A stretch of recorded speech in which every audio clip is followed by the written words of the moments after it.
Bienvenue dans 2015 Histoire, votre émission interactive. Alors au programme aujourd'hui, il y aura de l'air, de l'espace, de la lumière.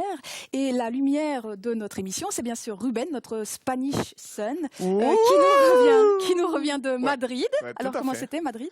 C'était bien? Génial, oui. Alors je vois que tu es à côté d'une petite photo. Mais ces photos, ils viennent aussi de l'Espagne.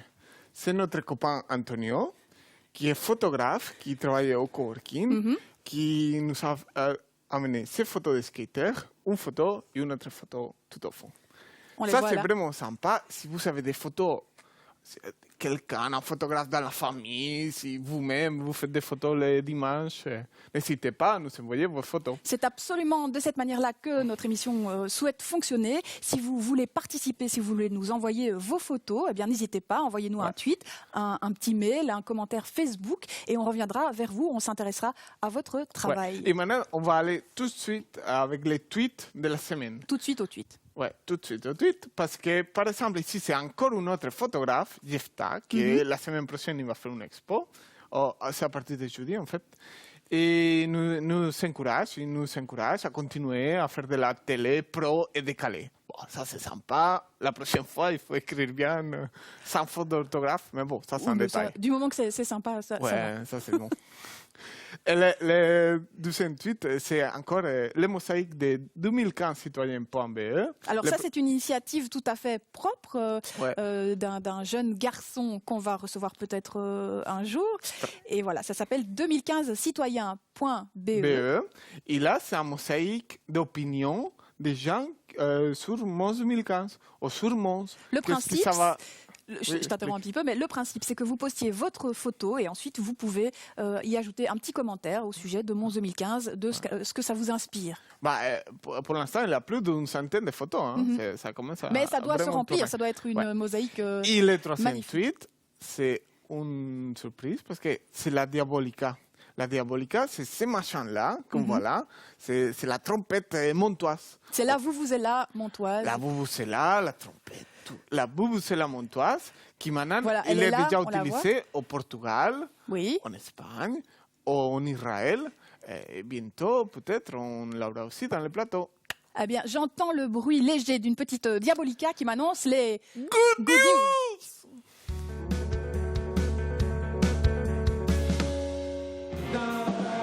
Tout Chic, c'est un collectif d'artistes fondé par Philippe Bouillon, Malik Choukran et Nona Marchetti, une bande de touche à tout qui s'exprime à travers la peinture, la photo, la musique, bref, la création sous toutes ses formes. Leur dernière réalisation est un clip vidéo. Down of the Rip a été posté sur YouTube le 16 avril. Il est donc encore tout chaud. Le réalisateur Grégory Yétin a écrit sur son site que chaque expérience soit enivrante. Nous croyons au monde pourvoyeur d'ivresse, comme on dit dans ces cas-là, à la bonne vôtre.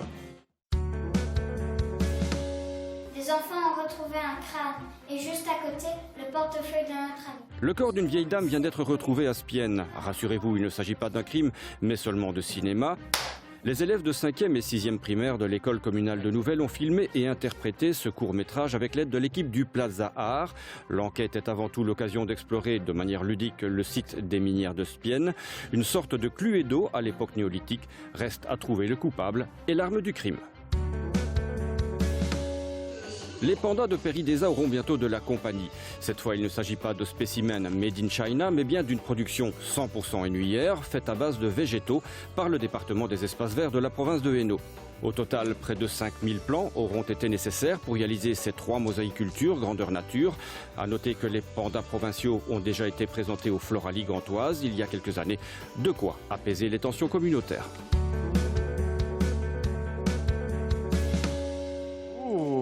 Les pandas. Les pandas, oui. Vous les aviez oubliés, eh bien on vous les rappelle. Si vous voulez aller le voir à Paradisa, envoyez-nous aussi des photos de votre petite visite si vous le souhaitez. Tout à fait.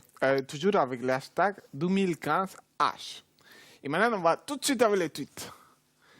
We are happy from Mons. C'est la première vidéo, c'est la première chorégraphie. Oui, c'est donc un peu le tutoriel de la Corée, les pas qui vous sont expliqués. On va tous danser avec la chanson Happy à Mons.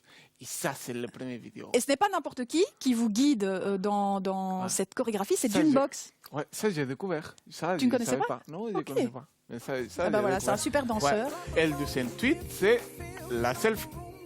Ah, la musique. Voilà. Ça, c'est la selfie dans la selfie. Oui.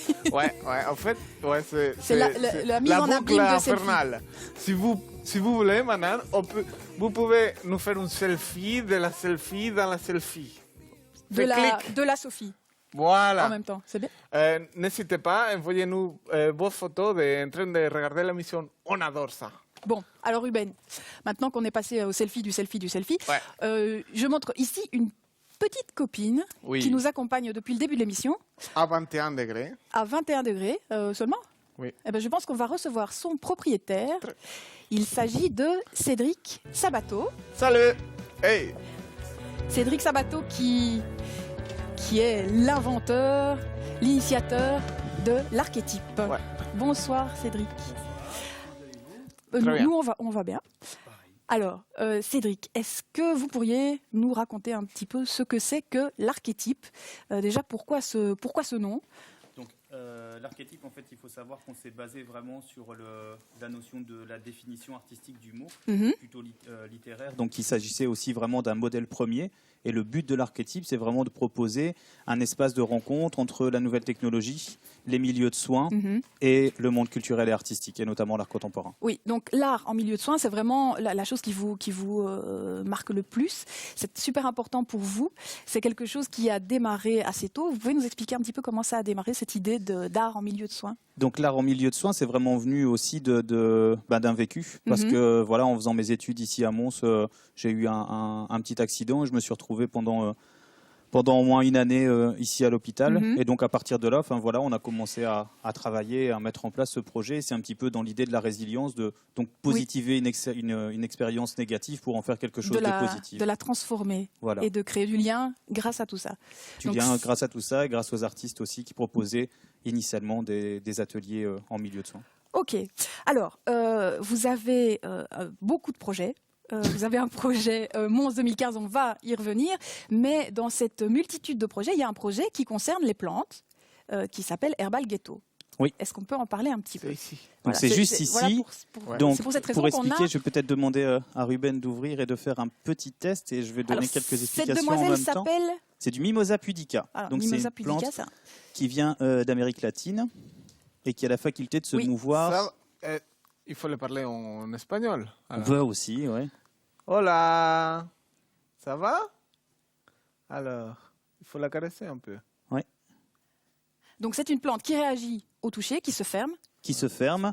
Et l'idée, c'est aussi de la mettre en elle est en train de relation fermer, plus là. tard avec une deuxième plante. Donc pour certains Montois, il y a eu les pépinières européennes où j'ai présenté un premier ready-made avec une plante qui, elle, a la faculté de bouger lorsqu'elle entend de la musique. Et donc là, le but, c'est permettre à ces deux plantes de pouvoir interagir et proposer un balai. Donc il faut savoir aussi que pour cette version ici d'Herbal Ghetto, on est sur la version 3 et donc on s'occupe de l'élémentaire, puisque ce projet travaille autour des 4 éléments. Et donc, voilà. Et je pense que vous allez présenter ce projet dans dans un grand musée Dans un grand musée, donc ça, il s'agira de la version 2, donc qui, elle, s'attaque à l'air, et qui est un projet donc, sur le principe du réchauffement climatique, où j'ai essayé de donner, trouver des solutions pour pouvoir proposer une œuvre en autosuffisance énergétique. Et donc ça a donné vraiment le projet Herbal Ghetto 2.0.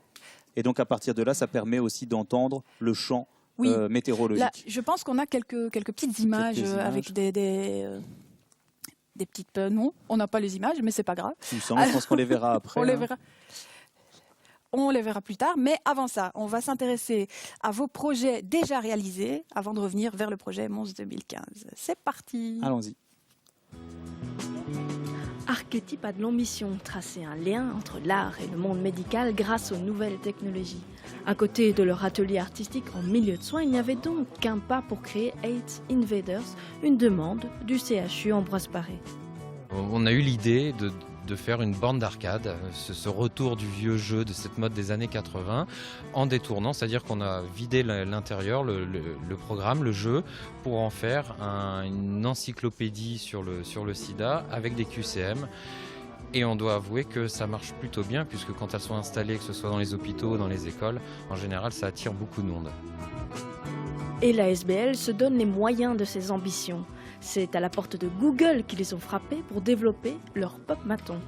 Alors le pop-maton, c'est un photomaton tout simplement, qui était dans le BAM lors de l'exposition Andy Warhol. Le principe était que chaque visiteur de l'exposition puisse faire son autoportrait à la manière d'Andy Warhol, une manière pop art, en ayant le choix parmi 4 couleurs, qui sont les 4 couleurs de Google, du logo Google. Et donc les visiteurs dans le musée faisaient leur autoportrait, donc en choisissant une des couleurs de fond, étaient exposés dans le musée, parmi donc les œuvres d'Andy Warhol. Et Vinton Cerf, un des fondateurs de l'Internet, s'y est aussi mis. De quoi donner à chacun son quart d'heure de gloire, même aux célébrités.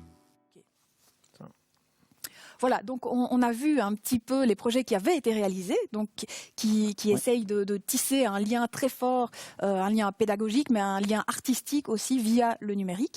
Mais le projet Herbal Ghetto dont on a parlé précédemment, ça c'est un projet qui vous est propre. Donc il y a ce projet avec les plantes et puis d'autres projets.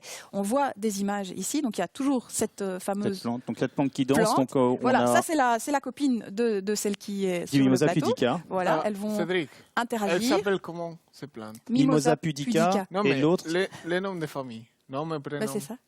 Ah, Mimosa. Mademoiselle Mimosa pudica. Ah, voilà. Alors, on s'intéresse aussi à une autre...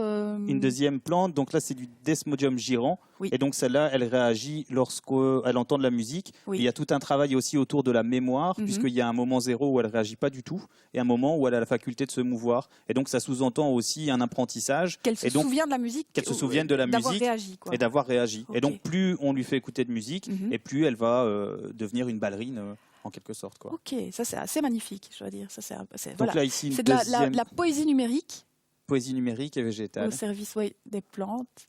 Là, ici, on voit un extrait. Donc là, c'est la version 2.0 d'Herbal Ghetto qui, elle, travaillait sur l'élément de l'air. Et donc, il faut savoir que cette œuvre est partie vendredi dernier en conteneur pour Montréal. Et elle va pouvoir participer. attends, À la- conteneur climatisé. Oui, Conteneur climatisé. Donc, pas pour cette plante, pour Mais juste pour ça, ici voilà. les projets réalisés en petit Lego. Et donc, voilà, ça part pour la Biennale d'art numérique de Montréal. Félicitations, ça c'est plutôt une belle reconnaissance. C'est une belle Alors, reconnaissance. une autre belle reconnaissance, c'est votre projet Mons 2015 qui a été repris dans la bourse à projet. Oui. Comment s'appelle ce projet Mons 2015? Donc, ce projet Mons 2015 s'appelle Arachnid 2.15. Mhm. Donc pour donner vraiment le côté numérique avec le 2.0, etc. Enfin, c'est quelque chose pour lequel nous on aime bien jouer avec ça. Et après, littéralement, c'est Arachnid, besoin d'actes artistiques. Oui. Et donc comment l'art peut aussi apporter quelque chose d'intéressant au niveau sociétal. Oui. Et donc voilà, ça a donné vraiment ce projet Transformer les Arachnid. êtres et de nouveau créer du lien. Créer Alors- du lien et donner la possibilité aux spectateurs aussi de pouvoir être acteurs. Mais ça, on en parlera, je Absolument, pense. c'est de toute quelques façon un instants, peu hein. le même concept que dans cette émission. Alors j'ai entendu parler d'un espèce de dôme multisensoriel qu'on appelle dans les milieux de soins Snoozelen. Pardon? Oui, Comment? Snooze? Snoozelen. De Snoozelen. Donc C'est quoi? en fait, le Snoozelen, c'est un espace de détente qui est à la base proposé dans les milieux hospitaliers. Donc, ça a été développé. Le mot Snoozelen, c'est une contraction entre détente et relaxation, sommeil. Et donc, à la base, c'était présenté vraiment pour tout ce qui était personnes polyhandicapées, pour lorsqu'ils avaient des situations d'angoisse extrême. Ok. Ça permettait de les détendre. Et donc, à partir de là, nous, on s'est intéressé à ce projet. On s'est posé la question aussi de se dire comment on peut amener un travail médical dans un milieu culturel et artistique.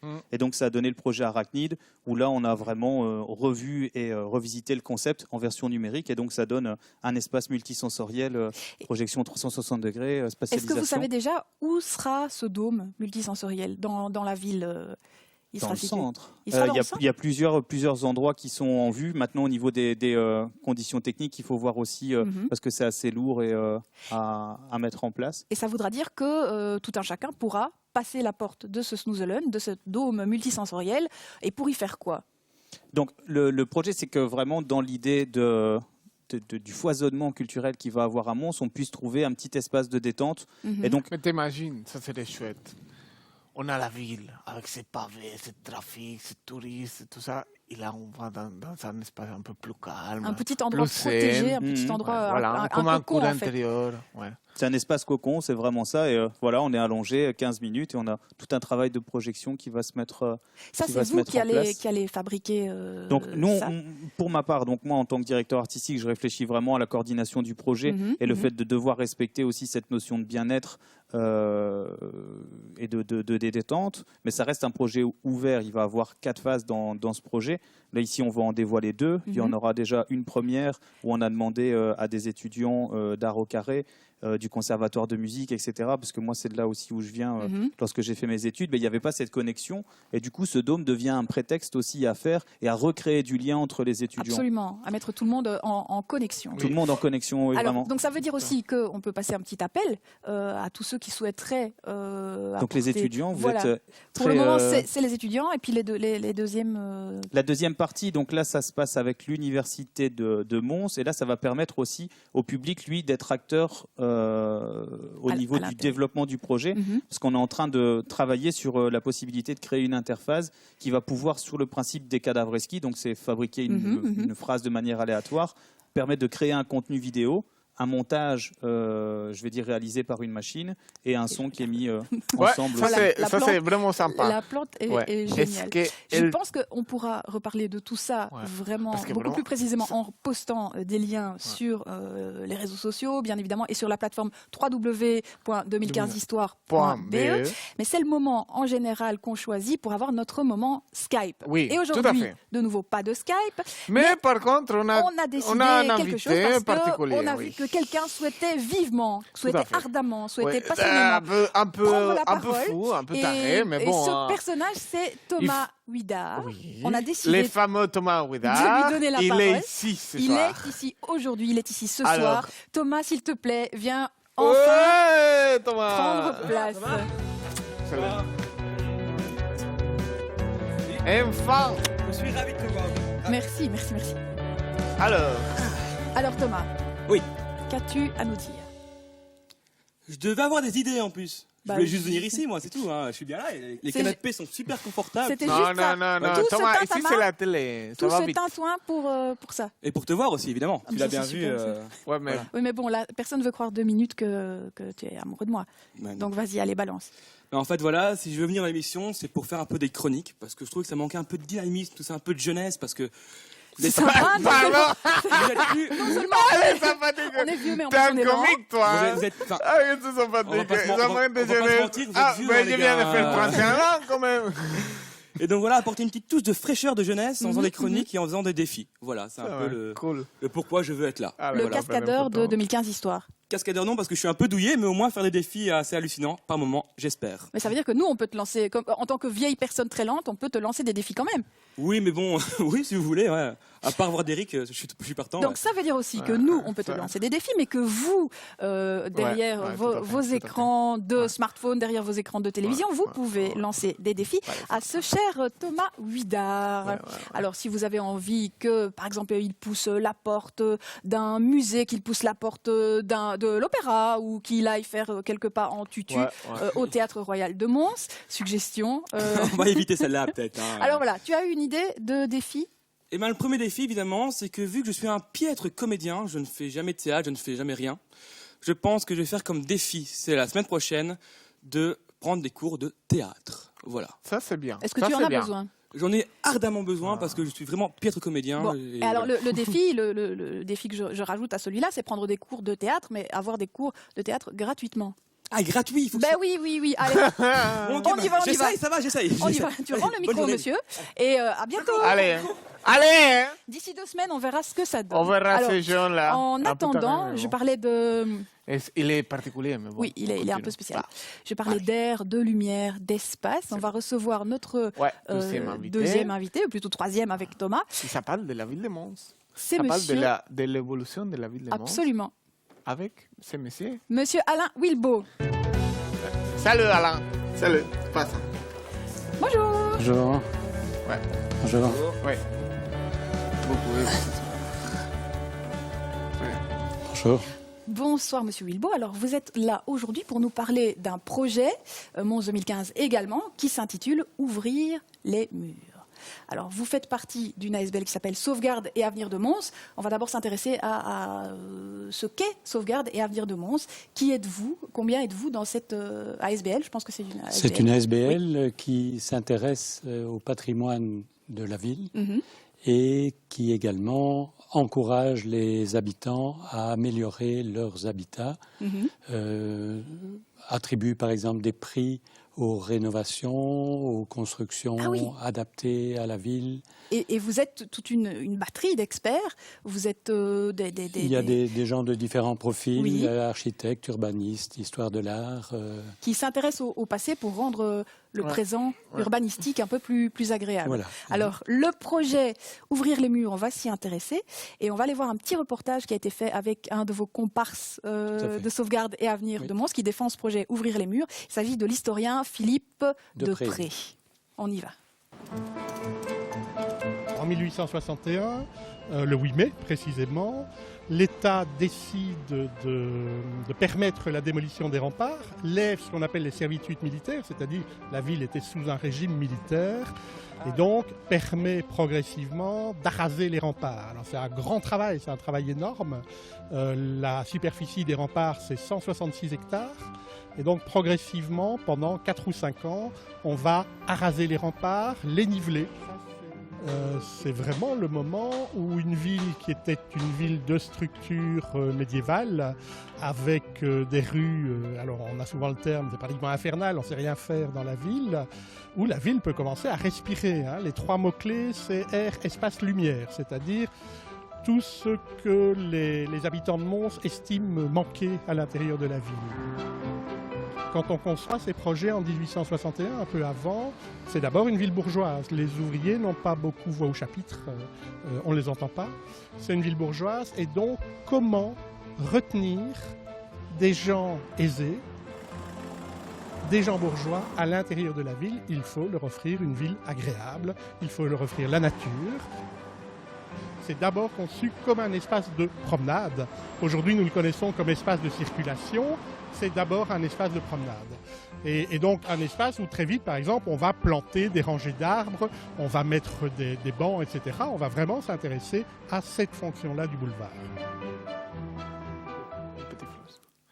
C'est vraiment chouette parce que moi, j'habite juste à côté.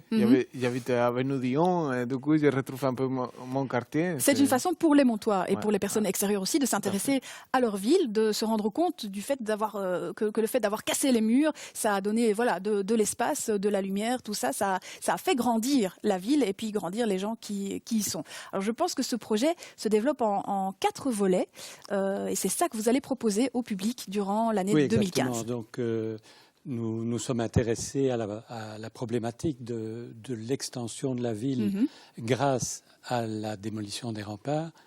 Et avec tout ce travail, nous voulons le montrer de différentes façons. Le transmettre. Nous allons organiser une exposition qui aura lieu du 23 juin 2015 à fin août. Dans la salle Saint-Georges. Dans la salle Saint-Georges. De la Grand Place. D'autre part, tout le travail qui a été rassemblé par les différents partenaires va être repris dans un livre que nous allons publier et qui sera disponible dès l'ouverture de l'exposition, bien entendu. Et un troisième aspect, une autre façon de montrer aux visiteurs ce que nous avons découvert finalement. Les résultats de votre enquête. Voilà, c'est de leur proposer 2 circuits de visite dans lesquels on va les amener aux endroits les plus caractéristiques. Les endroits clés. Et je pense que pour cela, vous allez aider le public via le numérique. Ça peut parler un petit peu à Cédric Sabato. Je pense qu'il y aura des codes QR, des QR voilà. codes. Donc, il y aura 2 types de visites. Les visites accompagnées, guidées par des guides de l'Office du tourisme. Et d'autre part, pour les personnes qui n'ont pas le même temps, on va leur proposer de le faire eux-mêmes.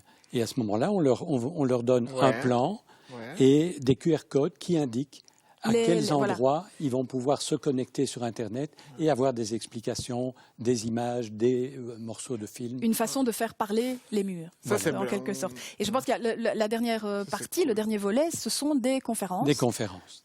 Alors les conférences, nous n'avons pas voulu les faire en même temps que les autres manifestations. Oui, pour ne pas surcharger, j'imagine. Et on commencera le cycle de conférences en décembre 2015. D'accord. Alors, la chose importante dont on n'a pas parlé, ce sont vos partenaires qui vous permettent de rendre cette exposition tout à fait accessible. Il y a des pédagogues, mais il y a toute une autre série de personnes. Oui, Qui sont-ils ? En fait, c'est ce projet est venu d'une discussion à l'intérieur de l'association Sauvegarde et Avenir de Mons. On voulait contribuer à Mons 2015 et très rapidement on s'est dit mais on ne va pas faire ça seul. Et dès le mois de janvier 2011, on a rassemblé... Et qui sont-ils? On peut peut-être les citer très rapidement. Nous avons une des collaborations avec la Haute École du Hainaut qui interviennent aussi bien dans le domaine de l'histoire que des modélisations informatiques. On doit les citer très vite parce qu'après c'est le final. L'Université de Mons avec les archives. J'en profite, je me rapproche déjà. Le service public de Wallonie avec le département du patrimoine, les fouilles et d'autres chercheurs individuels qui contribuent également. Tout ça sera bien évidemment sur nos réseaux sociaux, le site internet, tous les renseignements, vous pourrez les trouver. Mais là, on va dire au revoir à tout le monde, à la semaine prochaine. Et puis, c'est en route pour le final. Ouais, très bien. Sophie, t'es où? Allez, à bientôt!